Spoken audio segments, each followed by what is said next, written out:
Back to Tejas competition platform. Rajasthan GK की video series हम देख रहे थे। राजस्थान जीके हमने शुरू किया था हमारी वीडियो सीरीज में स्टडी के लिए, और अब तक हमने राजस्थान का बेसिक पार्ट जो है वो कंप्लीट कर लिया है ज्योग्राफिकली। उसी में हमने नेक्स्ट टॉपिक लिया था डेजर्टिफिकेशन, मरुस्थलीकरण। मरुस्थल क्या है, किस तरीके से इसका निर्माण हुआ है, क्या क्या इसकी विशेषताएं हैं। द फर्स्ट पार्ट जो था वो हमने हमारे पहले वीडियो में बात की थी कि मरुस्थल किस तरीके से इसका निर्माण हुआ है, कहाँ कहाँ स्थित है। और आज का जो हमारा वीडियो बेसिक रहेगा वो डिपेंड रहेगा कि मरुस्थल कहाँ कहाँ है और क्या इनकी विशेषताएं हैं। जो पर्टिकुलर हम आज जो टॉपिक लेने वाले हैं वो ये है कि कौन सा मरुस्थल विश्व का क्या अपने आप में विशेषता रखता है और कहाँ इसका विस्तार है, उस चीज़ के बारे में आज हम बेसिक डिस्कस करेंगे।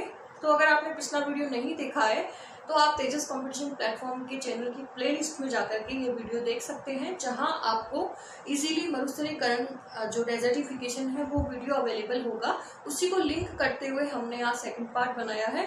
तो चलिए शुरुआत करते हैं हमारे आज के वीडियो की। देखिए, जो पिछला वीडियो था उसमें हमने डेजर्टिफिकेशन के बेसिक में बात की थी कि जो मरुस्थल है वो महाद्वीपों के पश्चिमी भाग में है। हालांकि ऐसा नहीं है कि मरुस्थल जो है वो केवल पश्चिमी भाग में ही है, ऐसा विशेष नहीं है, लेकिन जो स्टडी की गई है, जो रिसर्च की गई है, उससे ये पता चला है कि मरुस्थल महाद्वीपों के पश्चिमी भाग में है।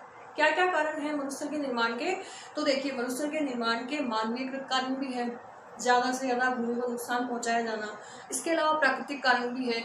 ये सारी चीज़ें हमने हमारे फर्स्ट वीडियो में डिस्कस की थी, और आज हम देखेंगे कि कौन सा मरुस्थल कहाँ है और क्या इसकी विशेषता है। देखिए, ये जो आपको ब्लू लाइन दिखाई दे रही है ये मैप है पूरा डेजर्ट्स का, और यहाँ जो आपको ये जो ब्लू लाइन दिखाई दे रही है ये है 0 डिग्री इक्वेटर। पृथ्वी की क्या व्यवस्था रहती है, पृथ्वी का अरेंजमेंट कैसे रहता है?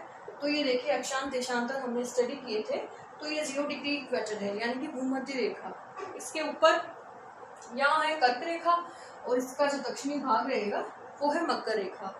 यानी कि कुछ भाग जो है, कुछ रेगिस्तानी भाग जो है वो भूमध्य रेखा के ऊपर की ओर स्थित है उत्तरी गोलार्ध में, और कुछ भाग जो है वो रेगिस्तान का दक्षिणी गोलार्ध में स्थित है। तो देखिए, इसी में हम लोग देखेंगे, ये जो आपको ब्लू लाइन दिखाई दे रही है ये है 0 डिग्री इक्वेटर, भूमध्य रेखा। ये जो आपको रेड लाइन दिखाई दे रही है ये है कर्क रेखा, और ये जो आपको ब्लैक लाइन दिखाई दे रही है ये है मकर रेखा। तो किस किस तरीके से क्या क्या विशेषताएं हैं इन मरुस्थलों की वो हम देखते हैं। देखिए, सबसे पहला है ग्रेट बेसिन। इसका नाम ही ग्रेट बेसिन है, यानी कि ये काफी इसका विस्तार है, और बेसिन यानी कि नदियों के भूभाग से इसका निर्माण हुआ है।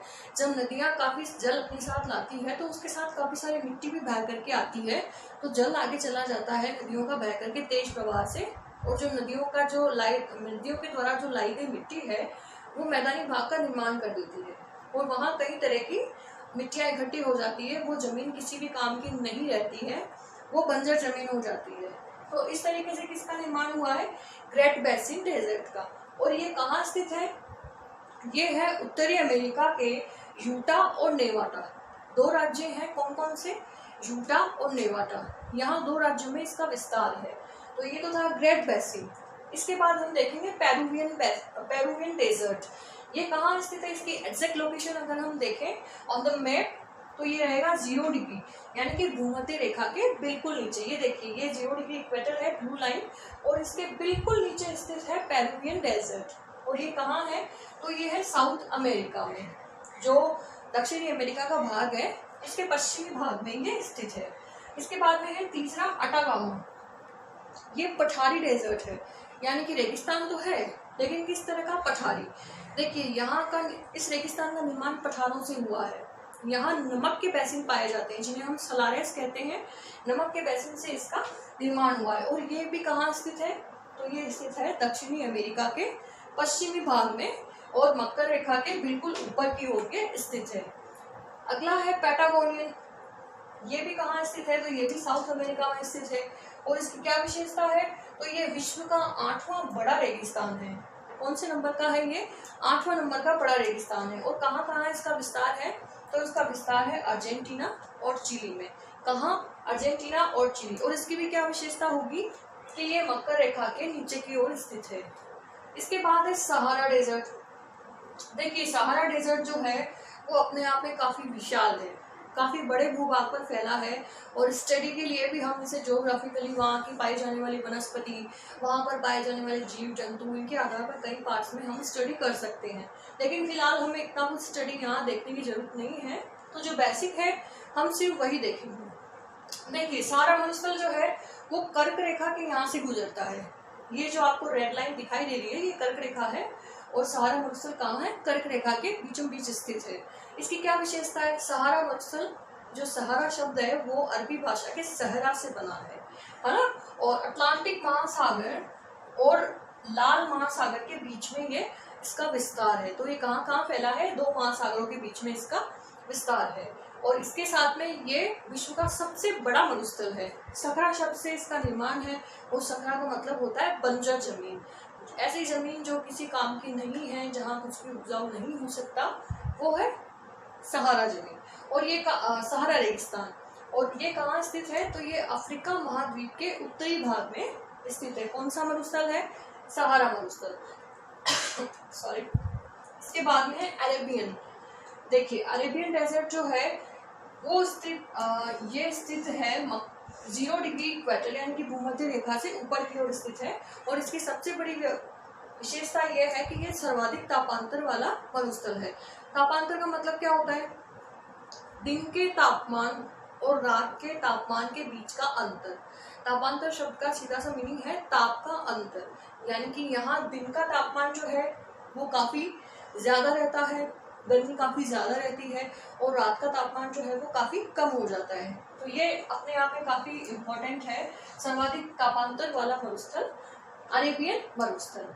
इसके बाद में टर्किस्तान डेजर्ट। ये बिल्कुल मध्य में स्थित है, एशिया के बिल्कुल मध्य में स्थित है ये। और कौन सा मरुस्थल है ये? टर्किस्तान मरुस्थल। इसके बाद में है अगला थार का मरुस्थल।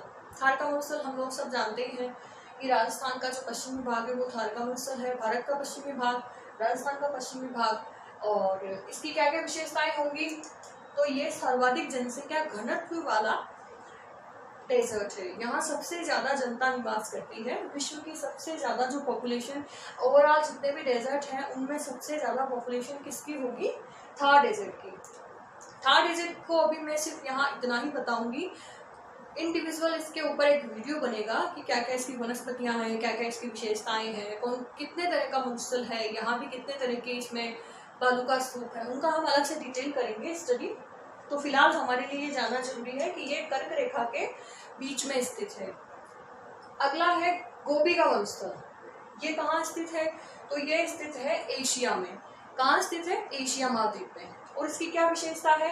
तो देखिए सुचेता कदानथांकर नाम से एक महिला थी हमारे राष्ट्र की, पुणे की निवासी थी ये, और उन्होंने इस मरुस्थल को चलकर के पार किया था। यह एशिया का सबसे बड़ा मरुस्थल है। किस नाम से है? तो गोबी मरुस्थल। कहाँ स्थित है ये चीन का जो कब्जा किया हुआ भाग है मंगोलिया और तिब्बत का, उसके बीच में ये स्थित है। और चीन में काफी ज्यादा धूल भरी आंधियां आती है इसकी वजह से, और उन धूल भरी आंधियों को येलो ड्रैगन कहा जाता है। और उससे बचने के लिए चीन ने क्या किया? जो चीन की राजधानी है बीजिंग, वहाँ विशेषकर व्यवस्था की गई है। येलो ड्रैगन जो तूफान आता है, मिट्टी काफी उड़ करके आती है, धूल भरी आंधियां आती है, काफी नुकसान पहुंचाती है। तो उससे बचने के लिए चाइना ने क्या किया कि वहाँ बड़े बड़े पेड़ों की एक कतार बना दी। इसके बाद में है कालाहारी मरुस्थल। देखिए कुछ लोग कालाहारी मरुस्थल को मरुस्थल नहीं मानते, लेकिन कुछ लोग इसे मरुस्थल मानते हैं। ये कहाँ स्थित है? ये अफ्रीका महाद्वीप के दक्षिणी भाग में पश्चिम दिशा की ओर मकर रेखा के ऊपर स्थित है। और इसे मरुस्थल ना मानने का कारण क्या है? क्योंकि यहाँ वनस्पति पाई जाती है, इसी के साथ में यहाँ वर्षा का जो वार्षिक औसत है वो भी काफी अच्छा रहता है। तो ये थे वर्ल्ड के कुछ इंपॉर्टेंट डेजर्ट, और आगे आने वाली जीके वीडियोस के लिए सब्सक्राइब करें। आज का वीडियो अगर आपको पसंद आए तो आप लाइक करें, शेयर करें और सब्सक्राइब करना ना भूलें। Thank you so much.